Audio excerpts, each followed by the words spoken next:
बकासूरवरती बकासूर मोहिलचा मोठा मामा बोलत असून बकासूरवरती अन्याय होत आहे. आपल्याकडे स्टे ऑर्डर असताना पण काही दादागिरी करून लोक इथं ताब्यासाठी आलेली आहे.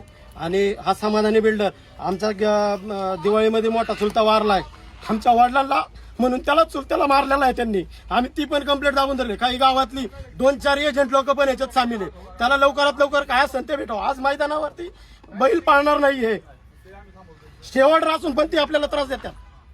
टायमिंग अजून असून सुद्धा मुंबईवरनं बाया बोलव म्हणतात बायका, आणि लेडीज लोक बोलावं म्हणतात. लेडीजांचा उपयोग करून घेतात तिथं. सगळ्या मुंबईहून बोलावं ऐकून गेला. हा समाधानी बिल्डर, यादव बिल्डर आणि गावातली अभिजित चांदेरे, अनिल चांदेरे यांच्यात पण सामील आहे याच्यात. त्यांनी तिथं खाली ऑफिस टाकून दिलेलं आहे. गरीब लोकांना ती अजिबात न्याय देऊ देत. जे मी काय सांगितलं की कोर्टात जे कागद चालू आहे, हायकोर्टात, प्रांत कोर्टात, सिव्हिल कोर्टात सगळीकडे केस चालू आहे आपली. आणि चुलता वारलेला कारणीभूती सगळी यादव समाधानी ही आहे. आताच्या त्यात वडिलांना काय झालं तर ही सगळी जबाबदार राहणार आहे.